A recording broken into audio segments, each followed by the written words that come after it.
a lot of people probably would have said that it was dumb to get married when we did.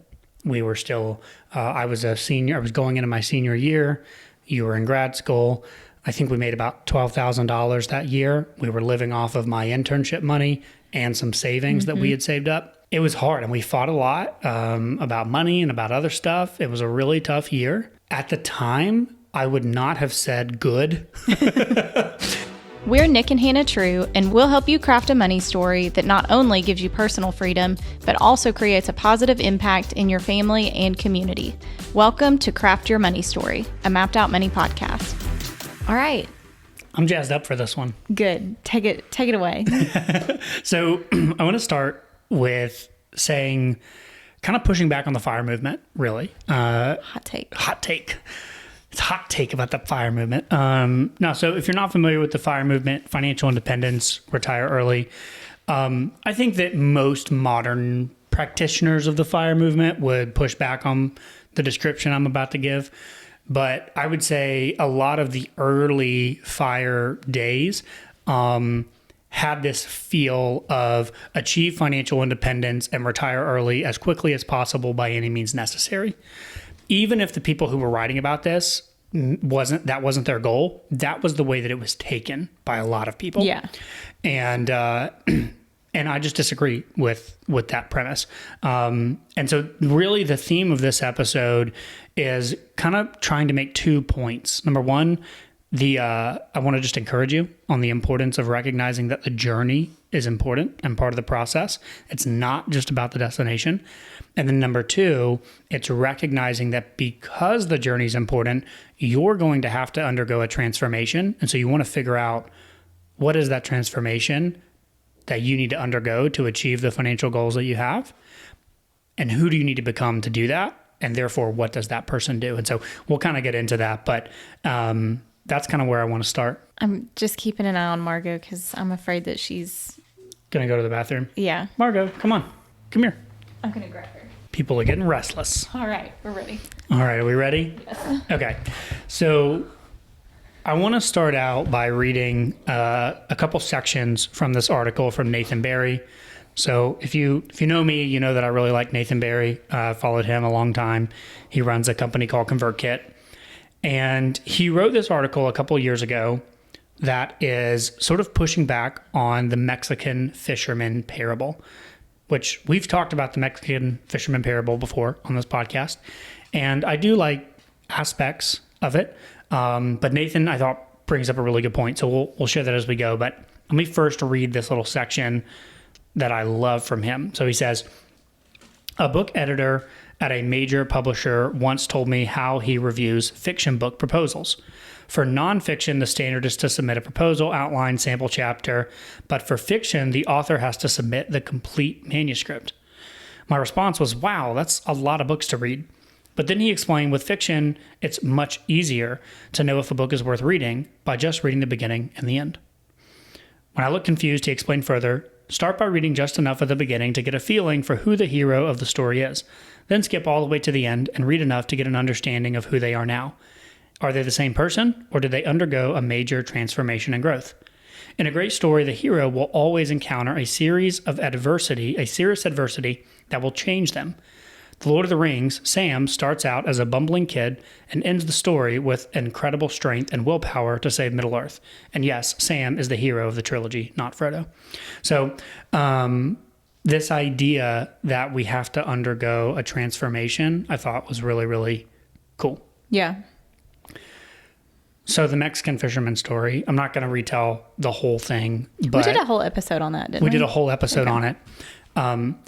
The premise of the Mexican fisherman parable is this big finance guy works in Wall Street or whatever, visits a small fishing village and encounters this Mexican fisherman.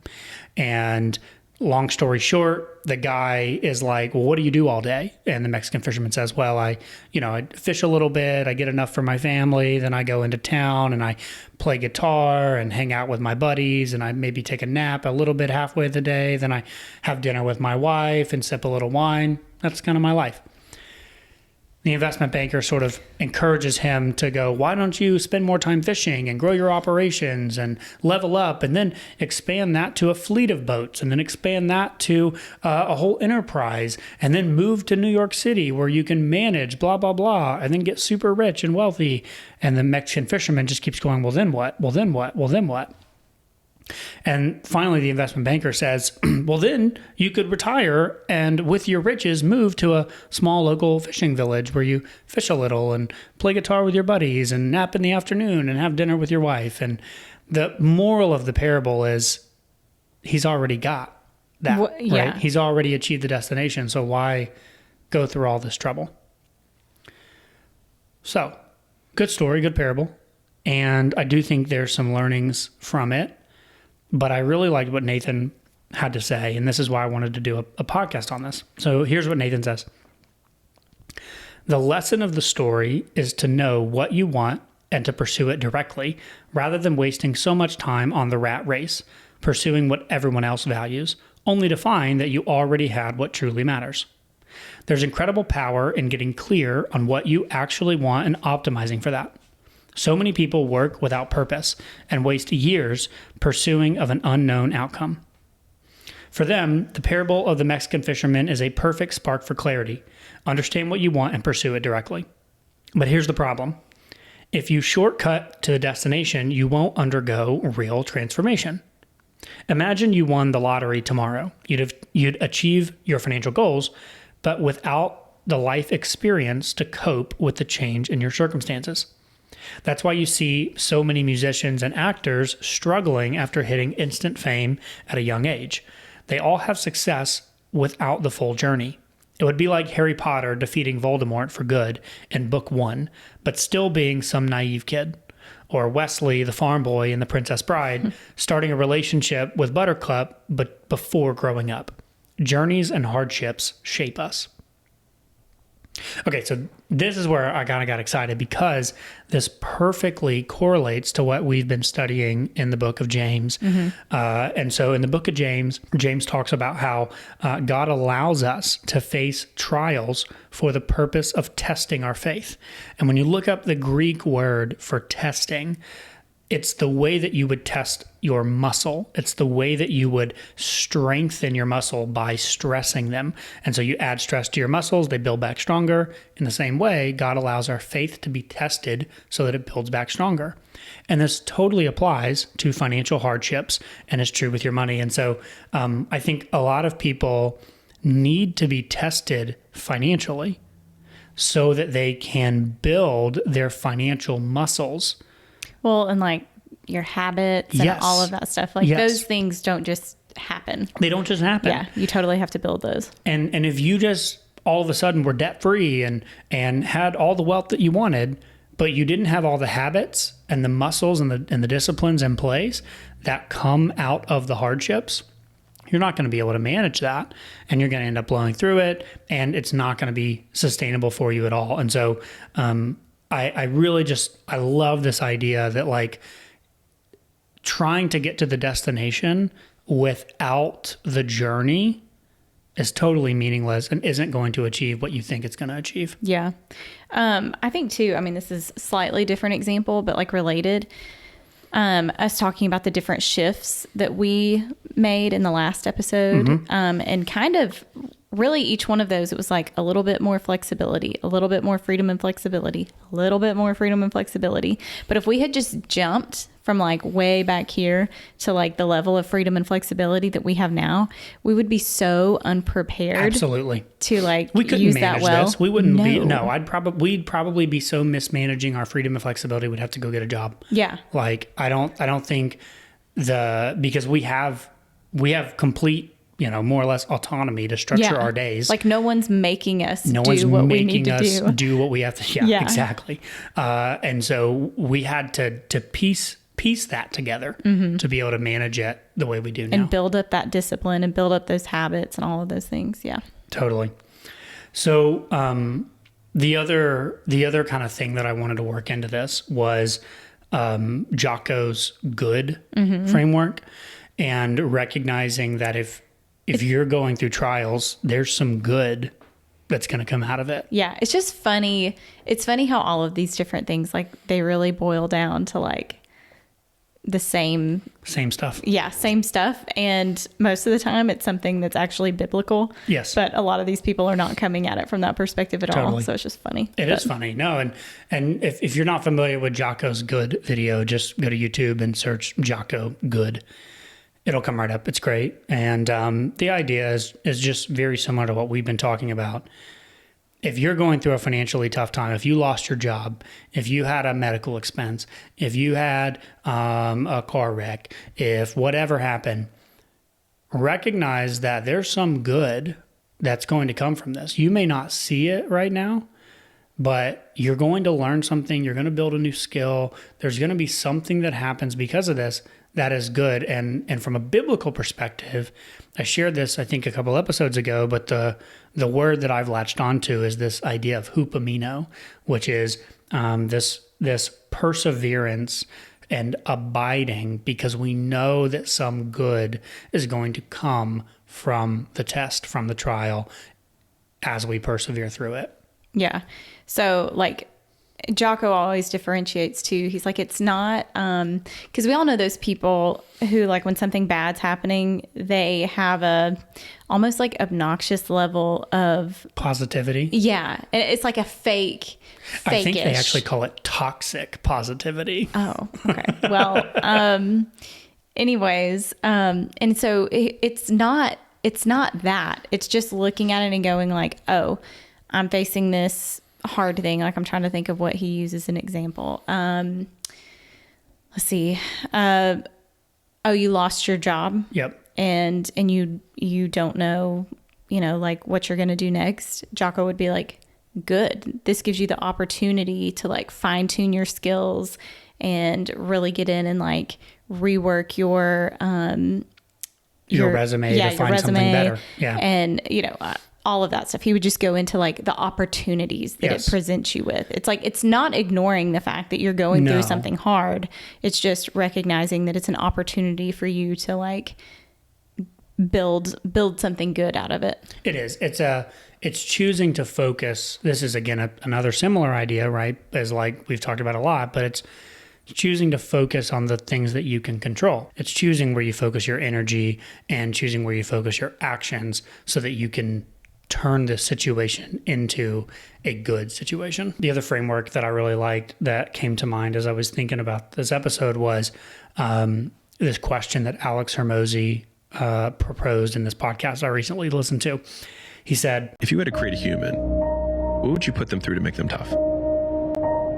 It probably wouldn't be a really chill life. Yeah. What would you put them through to make them patient? Well, you probably wouldn't give them things immediately. And so it's like, we want these traits, but each of the traits has a price tag attached to it. And it's just like, do you want to pay the price tag to get the thing?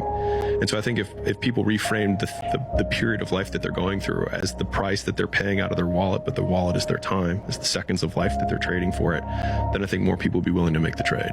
It seems like such common sense when you like phrase it that way too. Totally. Whereas, but like in the moment when we're dealing with things in life, we tend to not think of it that way. Totally. Not at all. And that's where like, when I think back in our life, what are some of the things that laid the foundation for where we're at today? Well, a lot of people probably would have said that it was dumb to get married when we did. We were still, I was a senior, I was going into my senior year. You were in grad school. I think we made about $12,000 that year. We were living off of my internship money and some savings that we had saved up. And like, it was hard. And it was freaking hard. Yeah. It was so hard. And we didn't do anything. Like it was hard, and we fought a lot about money and about other stuff. It was a really tough year. At the time, I would not have said good. I would not have seen those things, but looking back, I absolutely see how they laid the foundation for the conversations that we're able to have today. I feel like we had a hard year that accelerated our marriage in ways that maybe would have taken us years to build that relationship. I totally agree. But because of the difficulty, it accelerated it. Yeah. And And there's lots of good that came out of that. Yeah. And it's really been the same for every trial that we've been through after that. Like every trial that we've encountered, looking back on it, I can see like how it strengthened our relationship with Christ, and it strengthened our relationship with each other, and our marriage has like gotten so much better through those things. Yep. Even though you wouldn't think that it would. Totally. Yeah. Totally. Well, and I would say like, so on a micro level, there's lots of little examples of these too, which is like one of the things that I say a lot about RVing. So, for people who will ask me like, oh, like what's RVing like? Should we RV?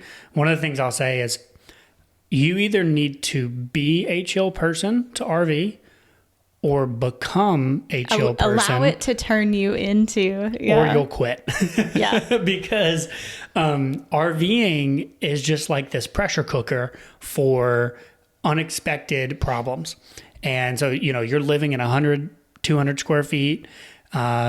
You're getting on each other's nerves. You're all over, on top of each other. Hannah's trying to go to the bathroom while I'm in the shower and we're 2 feet away from each other, It is a pressure cooker for personal tensions. And then also like you get flat tires, you get lost, your internet's not working. There's a spider that crawls in there's so many things that happen that you have to either learn how to roll with the punches or you're going to throw in the towel. And financially, we, especially me, because historically I've not been good with dealing with financial unexpected things. But RVing has made us so much better at navigating. Like when all this stuff happened with your arm, and we've had all these medical expenses now, the amount of stress and like tension we felt through that, even though it's 10 times the expense as a random RV thing, we have dealt with this so much better than we would have than we previously dealt with like unexpected expenses during RVing. Yeah. Because used to, like, it didn't matter the unexpected expense. It didn't even matter like how big the expense was. The unexpected expense could have been $20. Yes. But the fact that it was unexpected, like, really would throw you for a loop. Throw me for a loop. Like, you would just be in a terrible mood. And it just, yeah. I mean, and so when I think about like, the whole idea of the fiction book, right? Of going like, where are you at the beginning of the story and who are you at the end? That is one way that I have changed a ton. Yeah. And that the journey that we've been on has led to that transformation. And so that's why I think it's really important to recognize the journey. The journey matters. It's not about the end destination of the Mexican fisherman village. It is absolutely about the journey and the transformation along the way. And it ties in with that contentment piece that we've talked about in previous episodes too. Like if you embrace this idea that like the journey is important and the journey is refining you, like you can find contentment in the journey and not be one of those people who is like, well, when I get this next thing, then I'll be happy. Or when I get this next thing, then I'll be happy, because there's always a next thing. So yeah, it's not a constant rushing to that next destination. It's recognizing that the journey has value in and of itself. Like I think about the kayaking trip that we did with your cousins. Mm-hmm. So we did this kayaking trip. What was it? It was like 40 miles, I think, right? We were going to do 20 and 20. Yeah. 21 day camp, and then 20 the next day. And so we basically... we were camping on like a little pull-off island thing. Yeah. It was, like there was nothing there. But it's just the like river, a like campground. Your cousin's parents live on the river. And so we were like, let's put in 40 miles upstream and we'll kayak, we'll camp halfway, and then we'll kayak to their place. And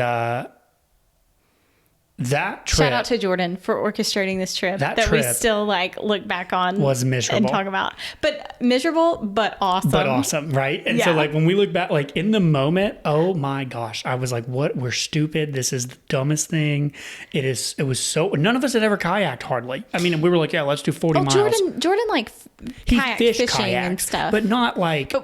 We've talked about this, like you just don't fully grasp like the difference that like the wind makes. And like, oh, we thought the current was going to be helping us out and it's actually not helping us out. And just things like that. There's things that we were a little clueless But too, it's that made it much funny harder. now, right? Because I'm like, now looking back, I'm like, I'm so glad we did that trip because it's funny. We laugh. We look back. It gives us like a shared experience to talk about. Like if you're listening, We talk to this, about that all the We time. talk about it all the time. Yeah. And if you're listening, think about a vacation that went perfect or like a trip that went perfect. Yeah, you forget about it. You pretty never quickly. talk about that trip. It's so true. The one that Yeah. you talk about is the one where like the one that you was like everything hard went and you wrong. accomplished something Yes. and like and I don't know, it was just such a fun trip because we all talk about like we made it to that halfway point and it's like it took us longer than we expected, and so it was pretty dark by the time we were like getting there to camp. Nick and I had hammocks, but everybody else on the trip was sleeping like on the ground. And like I said, this was not a campground. This was like a spot on the side of the river that you could just barely like pull park off to. the boats and Yes. like, yeah.